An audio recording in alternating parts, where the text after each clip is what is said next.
Hello everyone, welcome to my YouTube channel. इस video में हम slope and deflection of a beam के बारे में डिस्कस करने वाले हैं। ये वीडियो मैंने टू द पॉइंट बनाया है। जो जो इम्पोर्टेंट कॉन्सेप्ट्स और थ्योरम और मेथड्स हैं स्लोप और डिफ्लेक्शन को फाइंड करने के लिए, उसको हम डिस्कस करने वाले हैं। स्टार्ट करते हैं बेसिक से। फर्स्टली डिफ्लेक्शन क्या होता है और डिफ्लेक्शन कब होता है। ये आपकी मान लेते हैं कैंटिलीवर बीम है। ये बीम किस तरीके से डिफ्लेक्ट करेगी, जब यहाँ पे पॉइंट लोड P एक्ट करेगा तो ये बीम इस तरीके से डिफ्लेक्ट होगी, राइट। ये जो डिस्प्लेसमेंट होता है डाउनवर्ड या अपवर्ड डायरेक्शन में, जब लोड हमारा प्रोपोर्शनैलिटी लिमिट के अंडर होता है, load is with in proportionality limit, means ये कंडीशन है आपकी कि अगर लोड प्रोपोर्शनैलिटी लिमिट के अंदर है, मीन्स हुक्स लॉ वैलिड है, यानी कि स्ट्रेस डायरेक्टली प्रोपोर्शनल है स्ट्रेन के, तो यहाँ पे जो डिस्प्लेसमेंट होगा ये कहलाता है डिफ्लेक्शन। और ये जो डिफ्लेक्शन टेंजेंट से जो बीम के पैरेलल एंगल फॉर्म करता है ये कहलाता है स्लोप। नाउ अब ये स्लोप और डिफ्लेक्शन कितना होता है उसको हम डिस्कस करेंगे और उनसे रिलेटेड मेथड्स को। फर्स्टली देखिए, ये बीम इस तरीके से डिफ्लेक्ट हुई है। ये जो कर्व का शेप है, ये कौन सा कर्व है, ये है सर्कुलर आर्च, ये होता है सर्कुलर शेप में, राइट। सर्कुलर है तो इसकी कुछ रेडियस भी होगी। नाउ जो ये बेंड शेप है बीम का, ये किस वजह से हो रहा है, यहाँ पे बेंडिंग मूवमेंट की वजह से। मतलब कि जो डिफ्लेक्शन होता है स्ट्रक्चर का वो होता है इंटरनल लोडिंग की वजह से। इंटरनल लोडिंग कुछ भी हो सकती है, नॉर्मल फोर्स हो सकता है, शेयर फोर्स हो सकता है, बेंडिंग मोमेंट हो सकता है, टॉर्शन हो सकता है। जो हमारी बीम्स और फ्रेम्स होती हैं वो डिफ्लेक्शन उनमें मेजरली कॉज्ड होता है बेंडिंग की वजह से, मतलब कि बेंडिंग मूवमेंट की वजह से। और जो ट्रसेस होती हैं उनमें जो डिफ्लेक्शन होता है वो इंटरनल जो एक्सियल फोर्सेस होते हैं उनकी वजह से होता है। जो भी डिफ्लेक्शन का हम कैलकुलेशन करते हैं वो हम लीनियर इलास्टिक मटेरियल रिस्पॉन्स लेके कंसिडर करते हैं, मतलब कि स्ट्रेस को डायरेक्टली प्रोपोर्शनल मानते हैं स्ट्रेन के, मतलब हमारा लोड वो प्रोपोर्शनल है डिस्प्लेसमेंट के। डिफ्लेक्शन का हम कैलकुलेशन इस एजम्पशंस पे करते हैं। नाउ ये जो बेंड शेप है ये बेंडिंग मोमेंट की वजह से है। नाउ अब ये यहाँ पे इक्वेशन क्या होगा डिफ्लेक्टेड कर्व का, ये जो हमारा डिफ्लेक्टेड कर्व होता है ये कहलाता है elastic curve, right. Equation of elastic curve क्या हो जाएगा,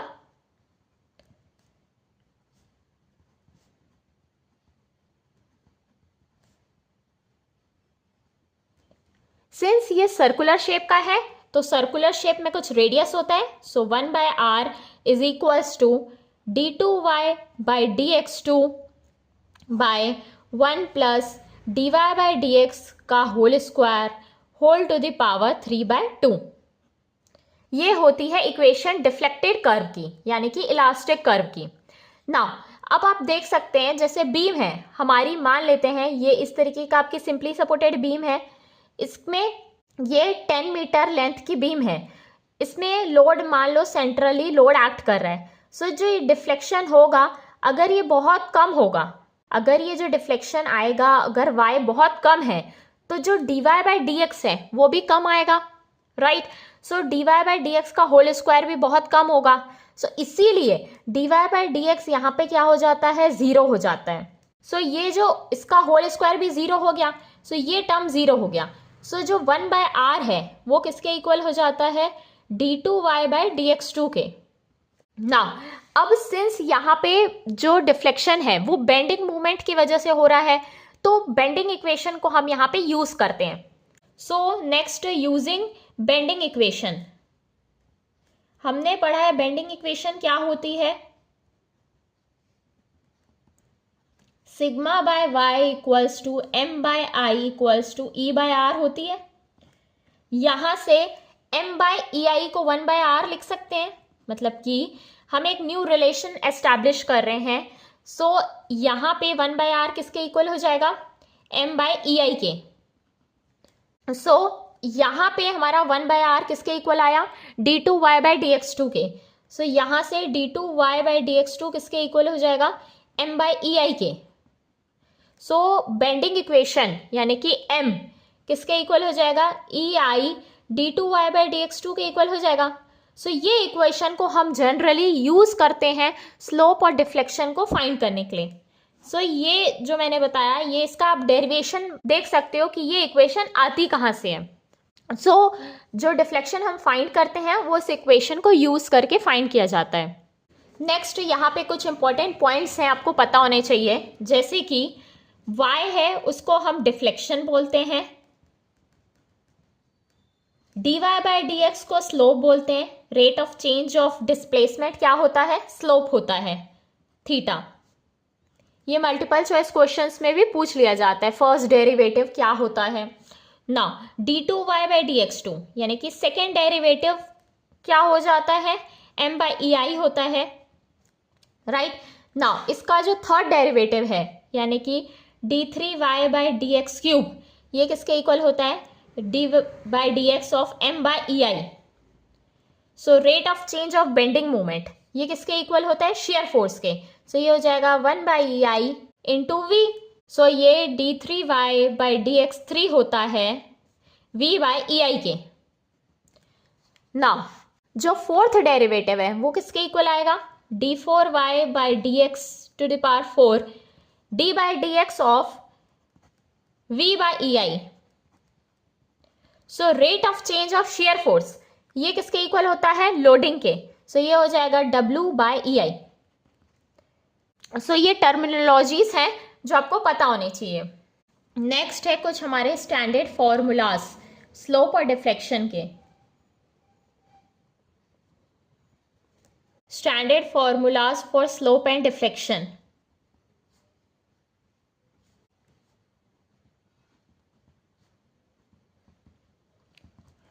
नाउ फर्स्ट देख लेते हैं हम simply supported beam subjected to point load.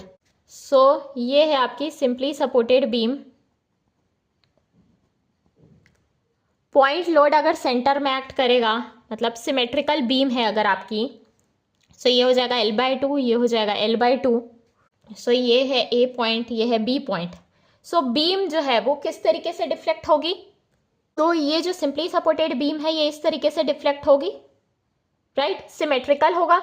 सो यहाँ पे जो एंगल फॉर्म्ड होगा मतलब कि थीटा ए और थीटा बी वो दोनों सेम रहेगा। यहाँ पे जो मैक्सिमम डिफ्लेक्शन है वो सेंटर पे होगा, ये होगा delta max, maximum deflection centre में होगा। ये बीम हमारी सिमेट्रिकल बीम है। सो इसका जो स्लोप और डिफ्लेक्शन होता है, मीन्स स्लोप होता है theta A equals to theta B equals to PL² by 16EI। ये स्टैंडर्ड रिजल्ट्स हैं। और जो डिफ्लेक्शन मैक्सिमम है वो होता है PL³ बाय 48EI। नेक्स्ट है हमारा कैंटिलीवर बीम, ये भी सब्जेक्टेड टू पॉइंट लोड है। पॉइंट लोड फ्री एंड में एक्ट करता है, P लेंथ L है। बीम ये किस तरीके से डिफ्लेक्ट होगी, ये बीम डिफ्लेक्ट होगी इस तरीके से, राइट। सो यहाँ पे ये जो डिफ्लेक्शन है ये मैक्सिमम डिफ्लेक्शन होगा यहाँ पे जहाँ पे लोड एक्ट कर रहा है, और जो थीटा होगा वो भी यहाँ मैक्सिमम होगा। सो स्लोप जो है कैंटिलीवर बीम का subjected to point load free end में तो हो जाएगा PL² by 2EI। Now deflection किसके इक्वल हो जाएगा, delta max is equals to PL³ by 3EI। P यहाँ पे लोड है, पॉइंट लोड, और L जो है लेंथ ऑफ द बीम है। नाउ नेक्स्ट केस है हमारा cantilever beam subjected to movement. अगर anti clockwise movement M act कर रहा है, लेंथ L है बीम का, तो स्लोप और डिफ्लेक्शन कितना होगा। सो अगर एंटी क्लॉकवाइज मूवमेंट एक्ट करेगा फ्री एंड में तो ये बीम इस तरीके से डिफ्लेक्ट होगी अपवर्ड साइड। सो ये जो डिफ्लेक्शन होगा ये होगा मैक्सिमम डिफ्लेक्शन। नाउ ये जो स्लोप है यानी कि थीटा मैक्स वो किसके इक्वल हो जाएगा, ML/EI के। यहाँ पे फॉर्म्ड होगा थीटा आपका, और यहाँ पे होगा मैक्सिमम डिफ्लेक्शन अपवर्ड साइड में। नाउ डिफ्लेक्शन किसके इक्वल होगा, delta max is equals to maximum deflection आएगा ml²/2EI। नाउ ये अगर मूवमेंट क्लॉकवाइज होगा तो बीम डाउनवर्ड डिफ्लेक्ट होगी और स्लोप और डिफ्लेक्शन सेम होगा। नेक्स्ट केस है फिक्स्ड बीम का। दोनों एंड अगर फिक्स्ड हैं बीम के और सेंटर में P पॉइंट लोड एक्ट कर रहा है, L/2 लेंथ है, सो ये एंड मान लेते हैं A, B और ये C है, तो ये बीम किस तरीके से डिफ्लेक्ट होगी, ये इस तरीके से डिफ्लेक्ट होगी। ये तो फिक्स्ड एंड है तो यहाँ पे डिफ्लेक्शन रेस्ट्रेंड हो जाएगा और जो मैक्सिमम डिफ्लेक्शन है वो सेंटर पे आएगा, डेल्टा मैक्स। नाउ यहाँ पे जो स्लोप है θA, θB और θC ये किसके इक्वल हो जाएंगे, 0 के, और जो मैक्सिमम डिफ्लेक्शन है वो सेंटर पे आएगा जो कि किसके इक्वल होगा, 1/4 ऑफ जितना सिंपली सपोर्टेड का रहता है, मतलब कि PL3/48EI, इसका 1/4 टाइम्स। सो एक डेल्टा मैक्सिमम होता है PL3/192EI जब फिक्स्ड बीम है, सिमेट्रिकल लोडिंग है, मींस सेंटर पे पॉइंट लोड एक्ट कर रहा है, दोनों साइड लोड बराबर डिस्ट्रीब्यूटेड है और दोनों साइड लेंथ भी सेम है बीम की। नेक्स्ट केस है simply supported beam subjected to UDL।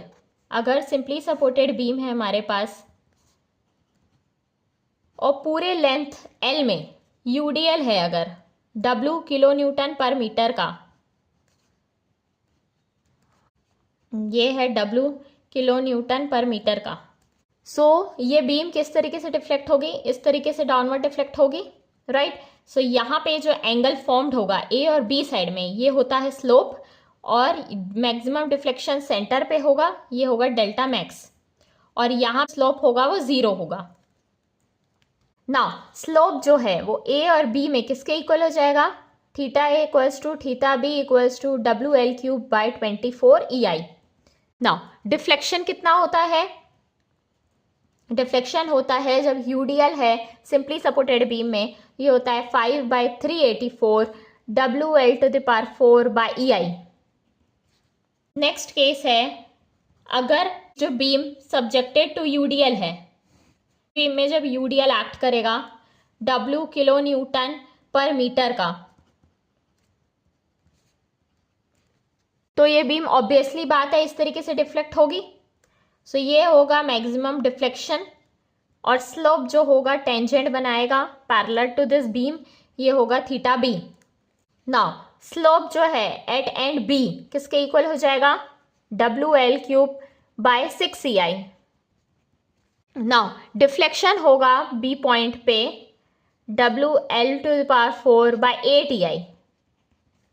Next case है हमारे पास जब फिक्स्ड बीम है सब्जेक्टेड टू UDL है, बीम फिक्स्ड है, लेंथ L है और ये सब्जेक्टेड टू UDL है W किलो न्यूटन पर मीटर का।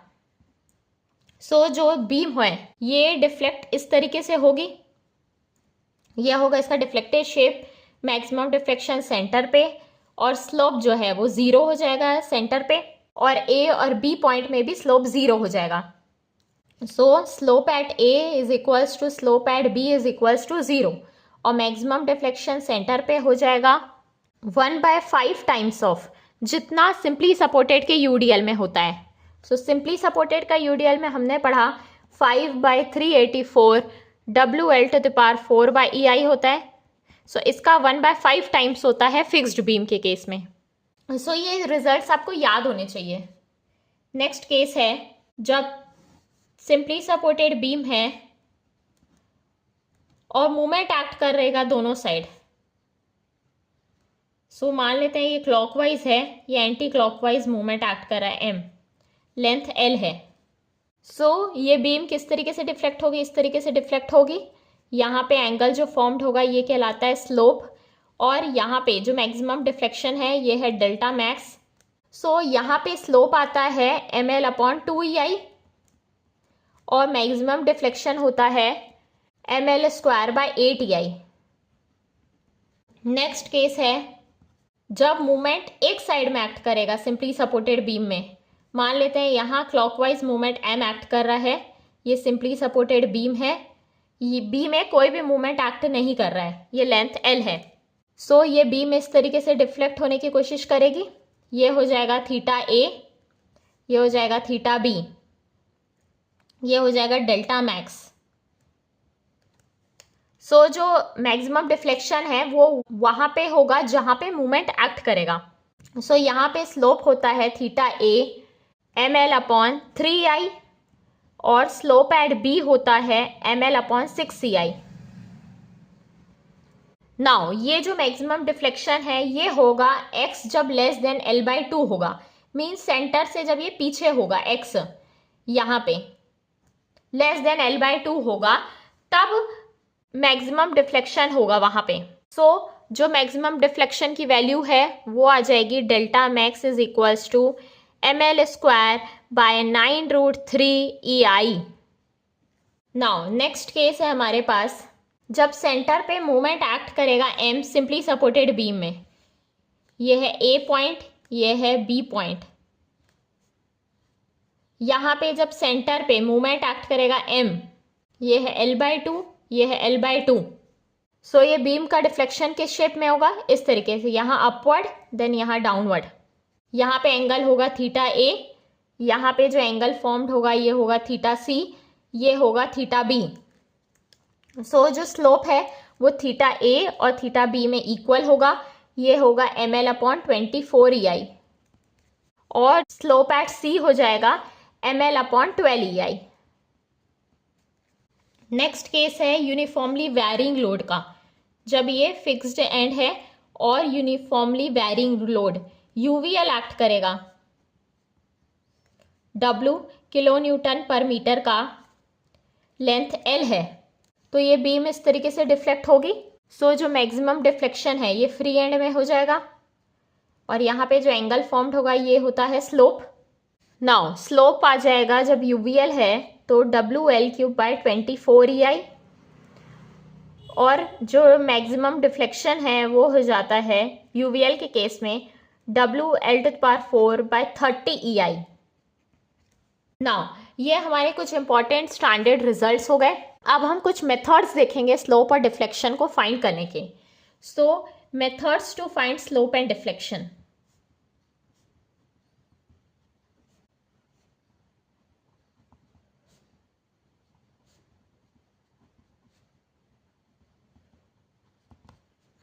सो फर्स्ट मेथड होता है double integration method.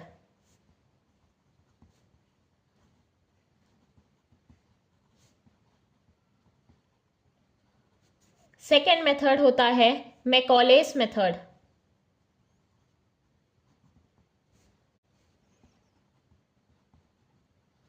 Third method होता है strain energy method.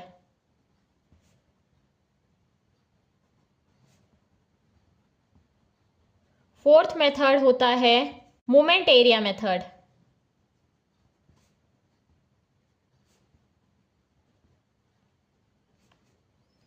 Fifth method होता है कॉन्जुगेट बीम मेथड।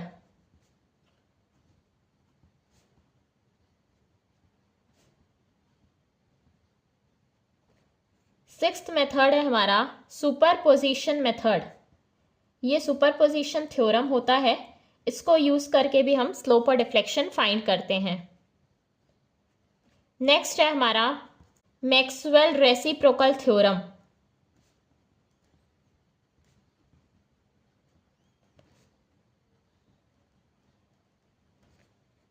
नेक्स्ट है बेटीज theorem.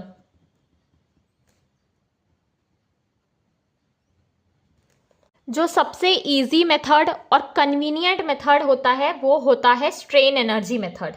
Generally objective type questions में हम स्ट्रेन एनर्जी मेथड यूज करते हैं क्योंकि इससे जो आंसर आता है वो फास्ट भी आता है और इजी भी मेथड है ये। सो इस सब मेथड को हम वन बाय वन डिस्कस कर लेते हैं। सो सबसे पहले हम स्टार्ट करते हैं स्ट्रेन एनर्जी मेथड से। सो फर्स्ट हम स्टार्ट कर रहे हैं स्ट्रेन एनर्जी मेथड।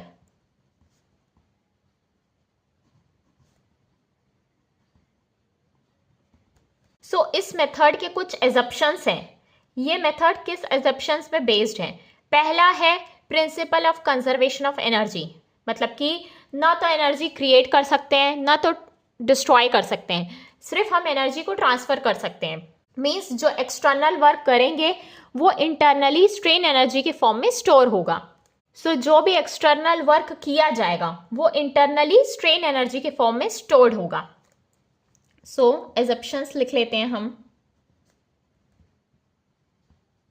पहला है principle of conservation of energy.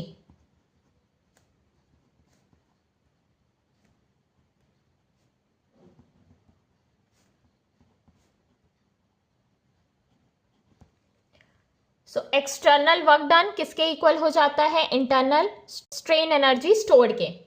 Now second एग्जप्शन है, लोड जो है वो हम ये मानते हैं कि वो विद इन प्रोपोर्शनैलिटी लिमिट है। So load is within the proportionality limit.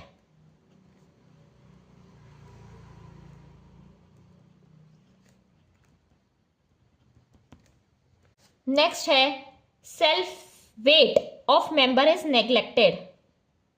Member के सेल्फ वेट को हम नेग्लेक्ट करते हैं।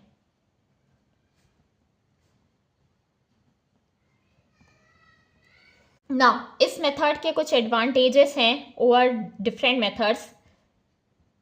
पहला है it is the most accurate method.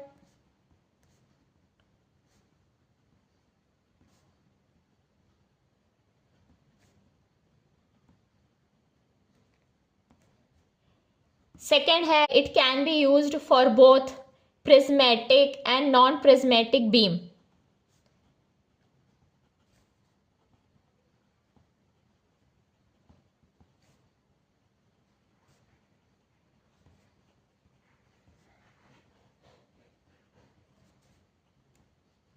मतलब कि EI जब कांस्टेंट है तो भी पूरे बीम में, और जब EI कांस्टेंट नहीं है तो भी हम इस मेथड को यूज कर सकते हैं। नेक्स्ट है इस मेथड को हम कैंटिलीवर आर्च और फ्रेम के लिए भी यूज कर सकते हैं। So can be used for finding slope and deflection in cantilever arch and frame. Arch और फ्रेम के लिए भी हम इसको यूज कर सकते हैं। Now strain energy due to axial loading और strain energy due to bending, उन दोनों के लिए क्या इक्वेशन होती है? सो फर्स्ट है strain energy due to axial loading.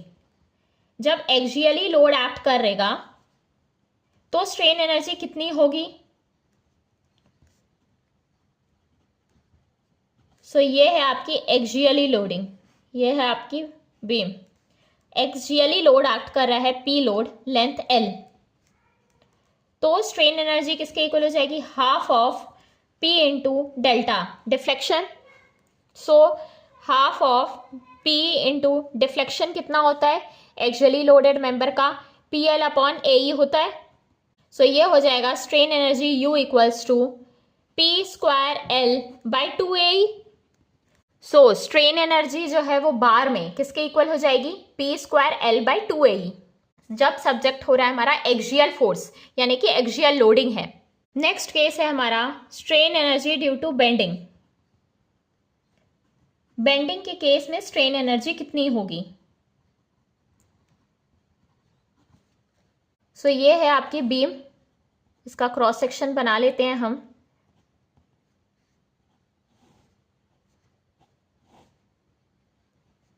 ये है न्यूट्रल एक्सिस, ये है लेंथ L। ये हम एक एलिमेंट्री वॉल्यूम कंसिडर कर लेते हैं। यहाँ पे सिग्मा स्ट्रेस एक्ट कर रहा है, ये dx लेंथ है, एरिया dA है। सो वॉल्यूम dV किसके इक्वल हो जाएगी? dA into dx। Now sigma is equals to किसके इक्वल होता है? m by I into y, bending equation से। So strain energy for elementary volume, so strain energy for elementary volume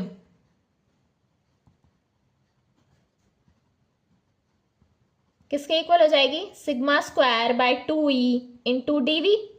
now so ये elementary volume है तो ये हो जाएगा du ये हो जाएगा एम स्क्वायर सिग्मा स्क्वायर, यानी कि M square into y square by I square into 2e।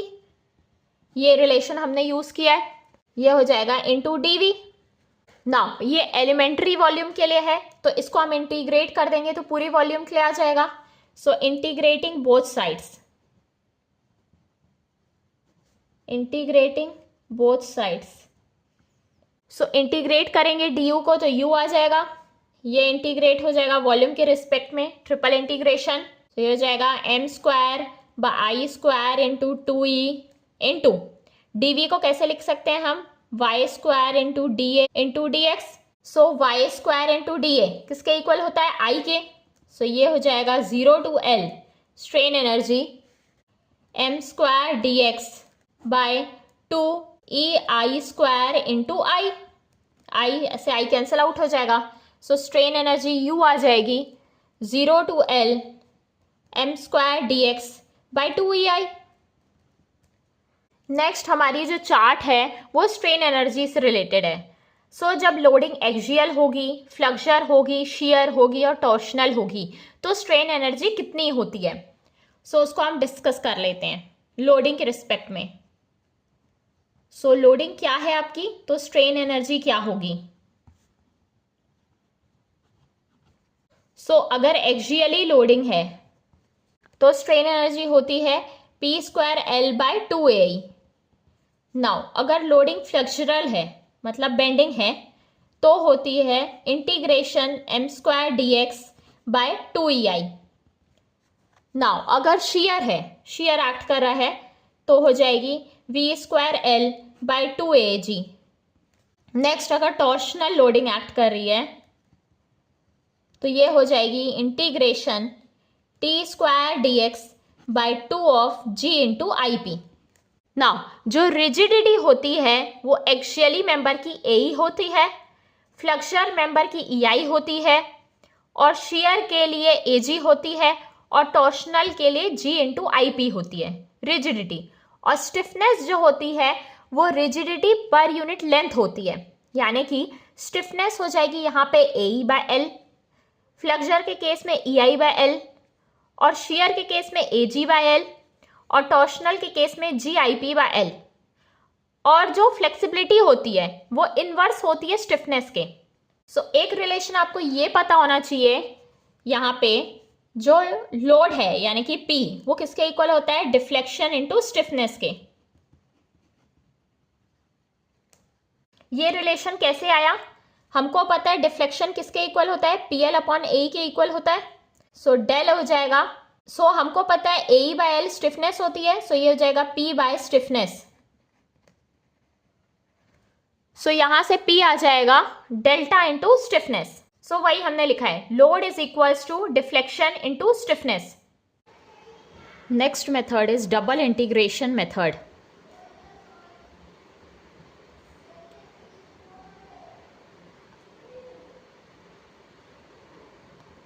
So basic differential equation जो कि यूज की जाती है स्लोप और डिफ्लेक्शन के लिए, governing the slope and deflection is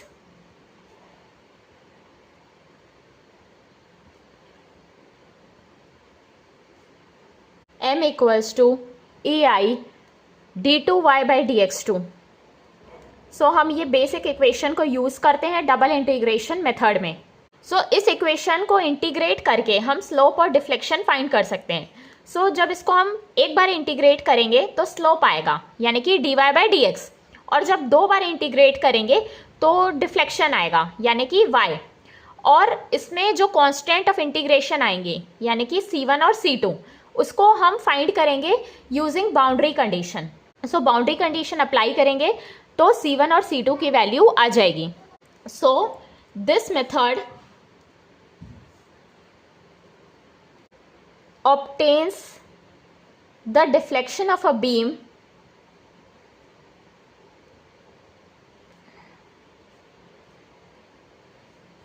by integrating the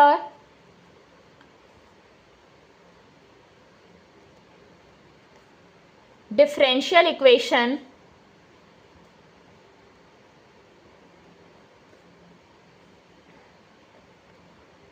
of the elastic curve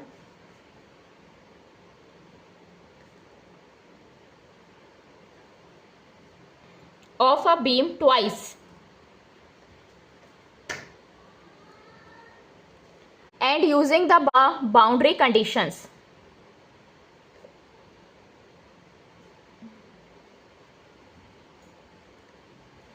To determine the constants of integration.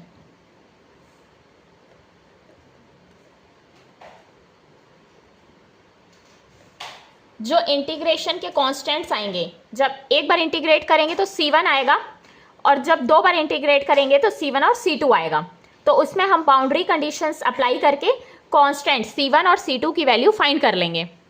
So the first integration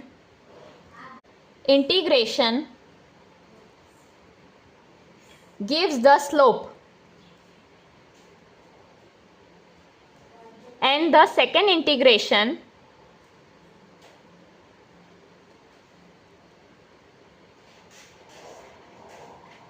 gives the deflection.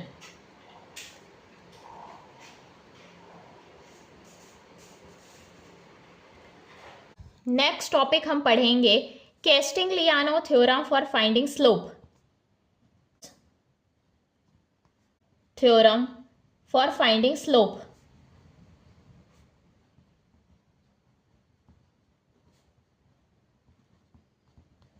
सो ये theorem ये बोलता है स्लोप किसी भी पॉइंट पे वो इक्वल होता है first partial derivative of strain energy with respect to concentrated movement acting at that point. मतलब कि ये मान लो आपकी कैंटिलीवर बीम है, यहाँ पे मूवमेंट m एक्ट कर रहा है। जो स्लोप होता है यानी कि थीटा वो होता है first derivative of strain energy with respect to concentrated movement उसी पॉइंट पे, ये होता है स्लोप के equal. So it states that slope at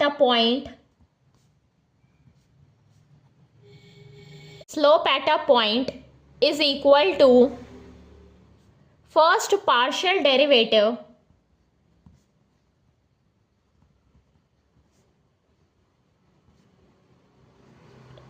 of strain energy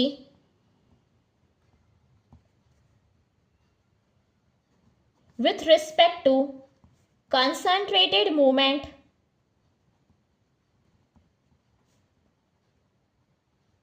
acting at that point.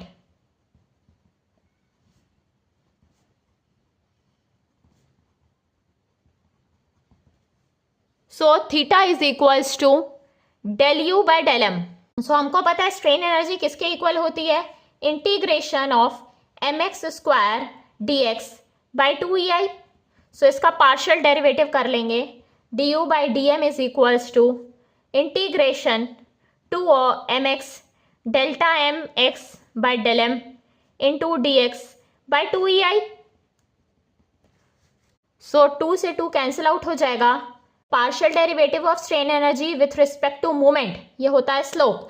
So theta हो जाएगा integration of M x delta M x by delta M into d x by E I, ये आता है slope के equal.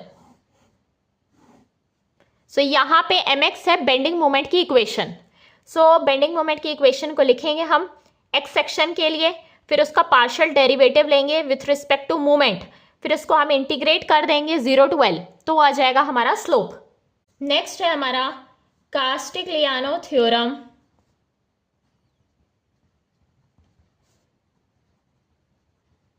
For finding deflection. अगर deflection find करना है हमारे को तब हम क्या यूज करते हैं।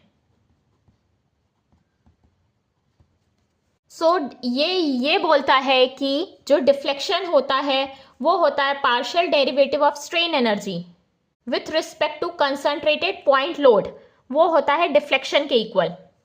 सो ये अगर कैंटिलीवर बीम है, यहाँ पे P लोड एक्ट कर रहा है, सो ये इस तरीके से डिफ्लेक्ट होगी डेल्टा। सो डिफ्लेक्शन होता है partial derivative of strain energy with respect to load. So it states that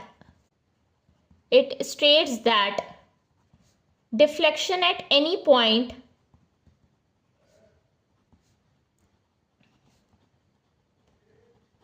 is equal to partial derivative of strain energy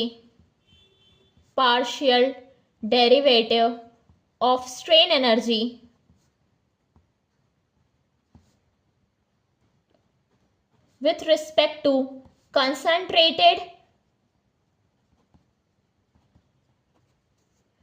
point load acting at that point.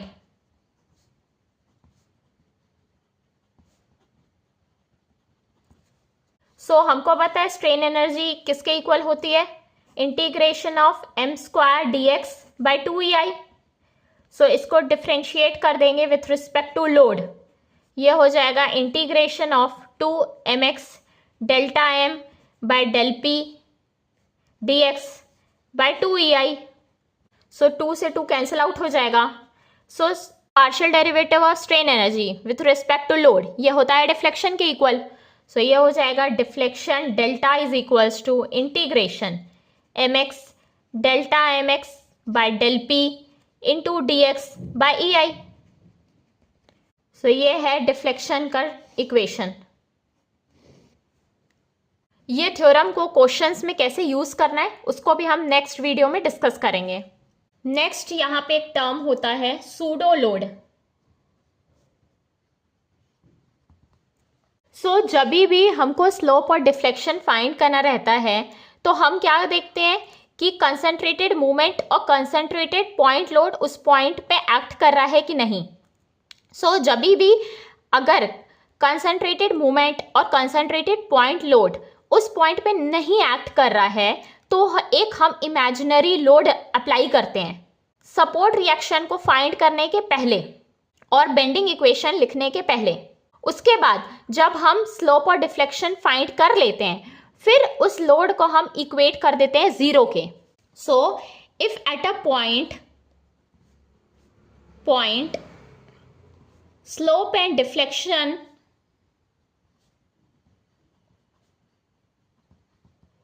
is to be found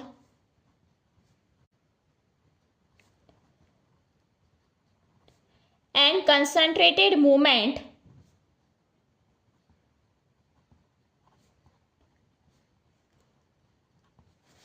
and concentrated point load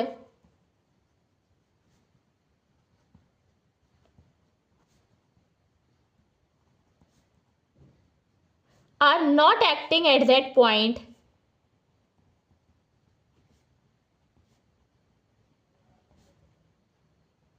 then an imaginary load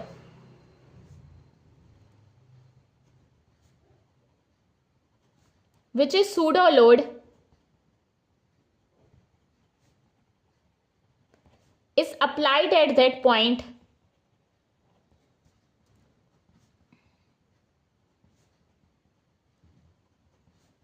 before finding support reaction and bending equation.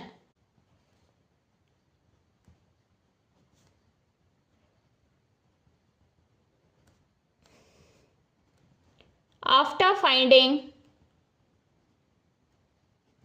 slope and deflection,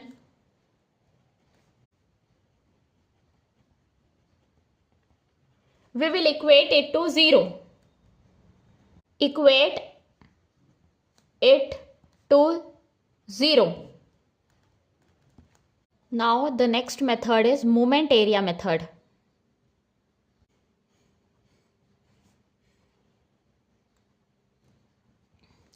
so moment area method को Mohr's method भी बोलते हैं. इसके दो theorem है. First है मोहर theorem for slope, second होता है मोहर थ्योरम फॉर डिफ्लेक्शन. सो इसका जो फर्स्ट थ्योरम है that is Mohr's theorem for slope. So first से स्टार्ट करते हैं हम Mohr's theorem for slope.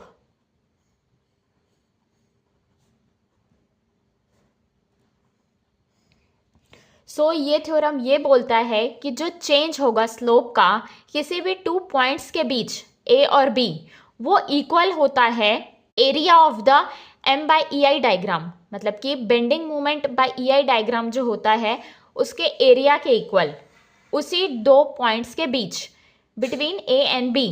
So the change in slope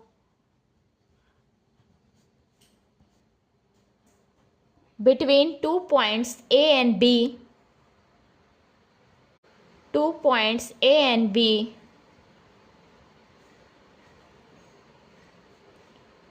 is equal to the area of M by EI diagram between A and B.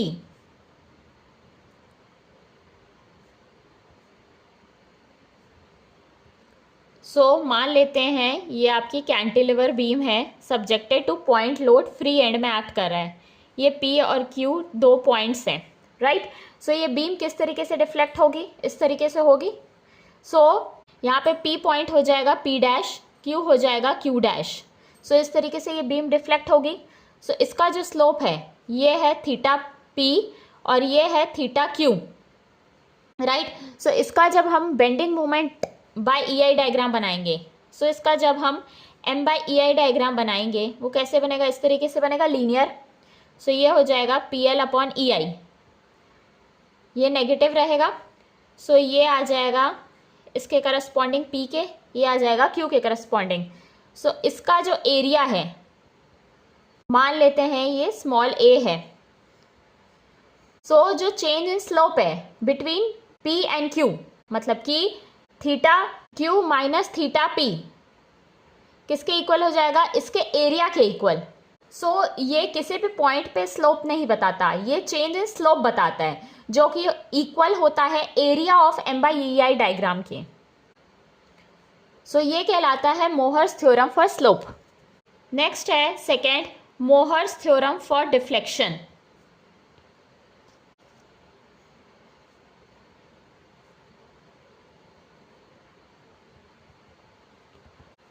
ये theorem ये बोलता है कि deflection of any point B with respect to tangent at A is given as moment of area। इसमें हम moment of area लेते हैं, moment of area of M by EI diagram between A and B, between A and B taken about B, taken about B। अगर cantilever beam है subjected to point load, free end में P act कर रहा है, तो ये beam इस तरीके से डिफ्लेक्ट होगी। ये A पॉइंट यहाँ आ जाएगा A डैश, ये B पॉइंट यहाँ आ जाएगा B डैश। इसका जब हम M by E I diagram बनाएंगे तो इसका हम M by E I diagram इस तरीके से बनाएंगे, ये हो जाएगा पी एल अपॉन ई आई। इसके करस्पॉन्डिंग ये हो गया, इसके करस्पॉन्डिंग ये हो गया। इसका सेंट्रोइड यहाँ से मान लेते हैं x बार है और ये एरिया A है।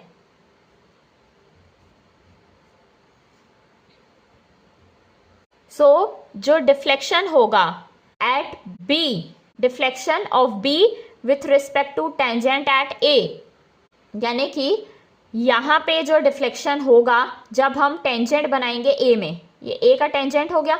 ये कहलाता है deflection of B with respect to tangent at A। ये इक्वल होता है एरिया मूवमेंट के, मतलब मूवमेंट ऑफ एरिया के। ये हो जाएगा एरिया इंटू मूवमेंट सेंट्रॉइड से distance x bar. Del B by A कहलाता है deflection of B with respect to tangent at A। B का डिफ्लेक्शन जब हम टेंजेंट A में बनाते हैं, सो डिफ्लेक्शन किसके इक्वल होता है? मूवमेंट ऑफ एरिया के। Now the next method is conjugate beam method. पहले हम सब मेथड्स को डिस्कस कर लेते हैं।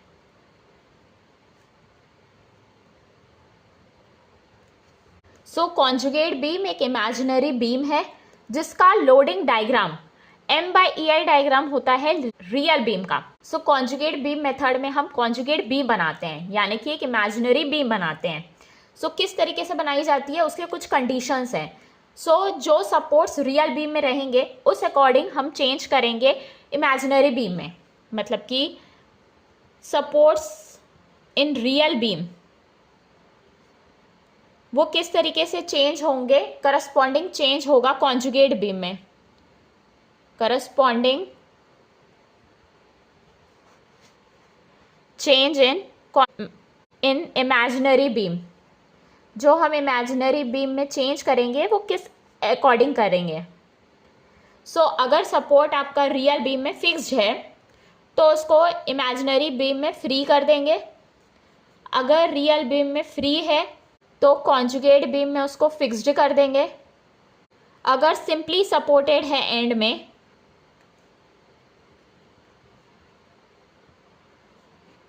तो उसको अनचेंज्ड रखेंगे। अगर इंटरनल हिंज है तो उसको करस्पॉन्डिंगली रोलर सपोर्ट कर देंगे। नेक्स्ट, अगर इंटरमीडिएट रोलर है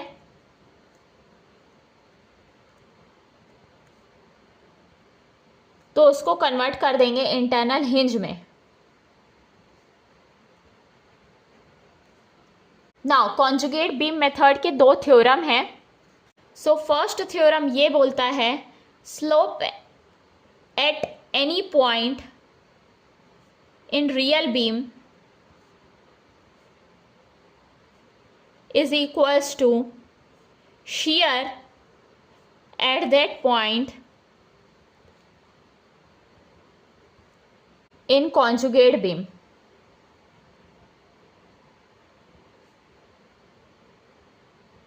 सो स्लोप जो है रियल बीम का वो इक्वल हो जाएगा shear फोर्स के कॉन्जुगेट बीम के। ये है थ्योरम 1। सेकेंड थ्योरम डिफ्लेक्शन का बोलता है deflection at any point in real beam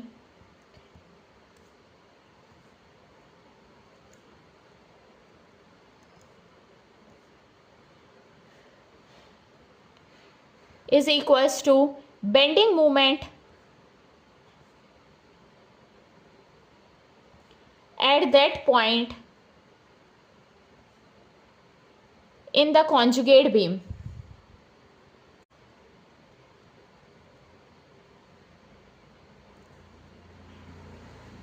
सो जो डिफ्लेक्शन होगा रियल बीम का वो कॉन्जुगेट बीम के बेंडिंग मोमेंट के इक्वल होगा, उसी करस्पॉन्डिंग सेम पॉइंट के।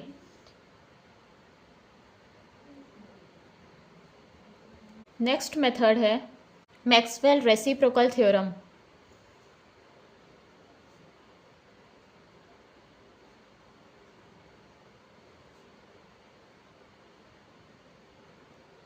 मान लेते हैं ये सिंपली सपोर्टेड बीम है, ये दो पॉइंट्स आपके पास P और Q। P पे लोड एक्ट कर रहा है, मान लेते हैं P पे लोड एक्ट कर रहा है। सो ये बीम इस तरीके से डिफ्लेक्ट होगी। सो Q में क्या डिफ्लेक्शन होगा इस लोड की वजह से, ये हो जाएगा डेल Q, राइट। वही सेम बीम को जब हम कंसिडर करेंगे तो लोड को हम अप्लाई करेंगे Q पॉइंट में। सेम बीम है आपकी, तो जब लोड Q में अप्लाई होगा तो उसके वजह से P पॉइंट में डिफ्लेक्शन होगा। सो ये डिफ्लेक्शन मान लेते हैं डेल P है। सो मैक्सवेल थ्योरम ये बोलता है P के वजह से जो डिफ्लेक्शन होगा डेल P वो इक्वल हो जाएगा PQ इंटू इसके वजह से जो डिफ्लेक्शन होगा डेल Q। मतलब कि अगर दोनों लोड सेम है मीन्स PP और PQ इक्वल है तो डेल P और डेल Q इक्वल हो जाएंगे। अगर लोड सेम है तो जो डिफ्लेक्शन आएगा वो भी सेम होगा। मान लेते हैं डिफ्लेक्शन Q में जब लोड P एक्ट करेगा P पॉइंट में वो इक्वल हो जाएगा डिफ्लेक्शन P पॉइंट पे जब लोड एक्ट करेगा Q पॉइंट पे। नेक्स्ट एक वर्जन है मैक्सवेल रेसिप्रोकल थ्योरम का, बेटीज थ्योरम। इसमें सिर्फ स्लाइट वेरिएशन है।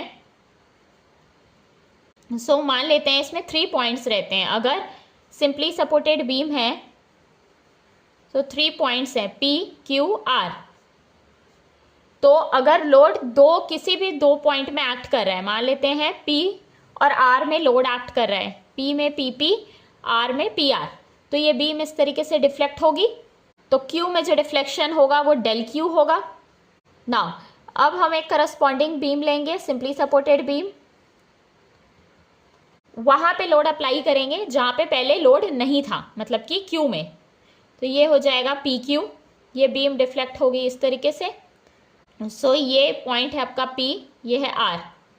सो यहाँ पे जो डिफ्लेक्शन होगा वो डेल P होगा, यहाँ पे डेल R होगा। सो बेटीज थ्योरम ये बोलता है कि P इंटू इसके वजह से जो डिफ्लेक्शन होगा डेल P प्लस जो R में लोड एक्ट कर रहा है PR into del R is equals to, जब Q में लोड एक्ट कर रहा है means PQ into del Q।